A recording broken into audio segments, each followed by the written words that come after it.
In today's video, I want to introduce a perfect indicator that is by far the most accurate buy-sell signal indicator on TradingView. To add this wonderful indicator to our chart, here we click on indicators and we search optimized trend tracker, this one, which is an editor's picks indicator, and it's written by Kivang Ozbilgik if I'm pronouncing the name correctly. Alright, the indicator has been already added to our chart with some lines and buy-sell signals as you can see. First, I'll explain the indicator and its different components, and then I'll teach you a trading strategy to effectively use these buy-sell signals. So make sure you watch this video until the end. Alright, this indicator has two components. The blue line is support line and the purple line is OTT line. Basically, when the price is above OTT line, the market is in an uptrend, and when the price is below OTT line, the market is in a downtrend. Please pay attention that by adjusting the settings of OTT line, you can define what kinds of trends you are interested, capturing short-term trend or longer-term trends. Here, by increasing OTT period, you can see that OTT line became smoother and it's showing longer-term trends of the market. But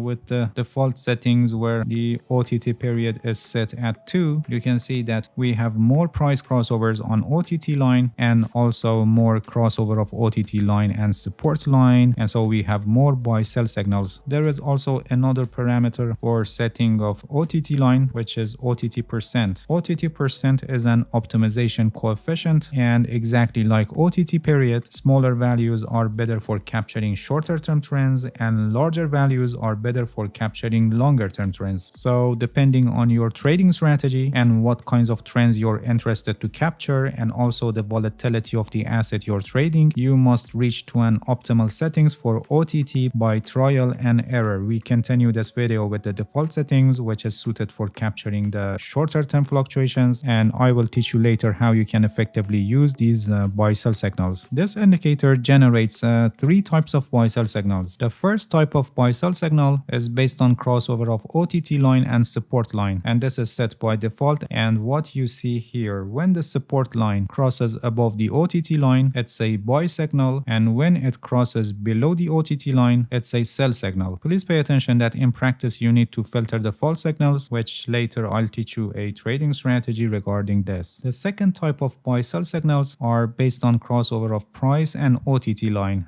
like what I explained earlier about OTT line and how interpret it when the price crosses above or below the OTT line. So when the price crosses above the OTT line, it's a buy signal, and when it crosses below the OTT line, it's a sell signal. With these types of signals, we have more false signals, especially in range markets. And the third type of buy sell signal generated by the help of this indicator are actually based on OTT color change. If you turn this on, your OTT line will change color between red and green depending on the current direction of the market. And when you turn this option on, you will have buy sell signals based on OTT color change. Let me uncheck this one. Alright, these are buy sell signals based on OTT color change. In compared to the other two types, this one generates less amount of false signals. If you pay attention, you can see when the longer term trend is up, only buy signals are given, and when the direction is down, only sell signals are given. But still we have false signals, especially in range markets. And one bad point about these buy sell signals based on OTT color change is that they are much later than OTT and support line crossover. For example, here you can see that the support line crossed above the OTT line here at this point, giving us a buy signal, but OTT color change gave us the signal here at this point. And because of this late signal, sometimes they lose their effectiveness. For example, a buy signal is given here, and it's true that the price advanced after that, but we would probably place our stop loss here below this prior swing low, and after this declining, our trade would end up with loss. But prior to this signal, we had OTT and support line signal here at this point, and we would place our stop loss logically here below the previous swing low, and this trade would end up with profit. If you pay attention, you can see that with these OTT color change signals, we have this problem. Another case here, for example. So we switch switch to the first type of buy-sell signals, which are based on crossover of support line and OTT line. And by having these signals in place, we try to filter the false signals. When you generally look at the signals, you can clearly see that all the false signals are the ones that are against the overall direction of the market, or in another case, they appear in trading ranges. And on the other hand, the ones that are in alignment with the trend are the successful ones. For example, here, since the trend is up, all these buy signals are profitable, but sell signals, no. They were just part of the pullback during this uptrend. So we need to add an indicator that can help us with direction. So we can only take the signals that are in the current direction of the market. One excellent indicator that can perfectly match these buy-sell signals is MACD, Moving Average Convergence Divergence, this one. And we need to change its settings.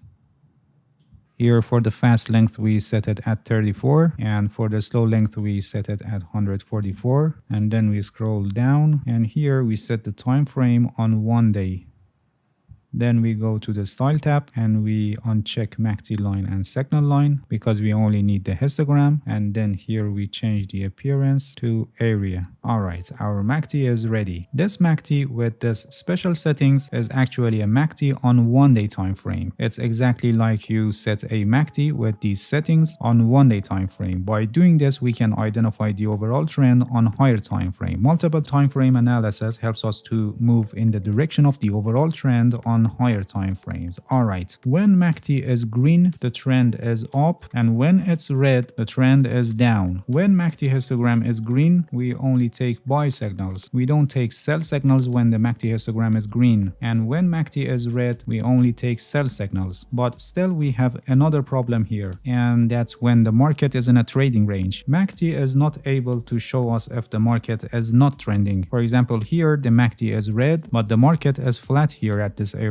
and taking these sell signals would end up with loss. So we need to know when the market is not trending. The most effective way for this purpose is price action analysis. When we see the price came up here at this level equal to the previous high, it means that the structure of this downtrend is damaged and it's probably weakened. So when we have this sign, we must stop trading and wait until a trend is established after this range. That could be continuation of the prior downtrend or formation of a new uptrend, which happened here in this case. There is an indicator that is called double zigzag, and it can help you in identifying trends based on price action. I have a complete guide on this. There I explain the price action concepts behind trends and non-trending market and how this indicator can help us. The link is also placed in the description of this video, and I highly recommend you to watch it because trend is the most important concept in technical analysis. Alright, that's it. Thank you for watching this video. If you have any questions, feel free to ask and leave a comment for me. I'll answer your questions as soon as possible. If you haven't subscribed to my channel, please subscribe and hit the bell so you get the notifications of my new videos. See you guys in next video, and good luck with your trading.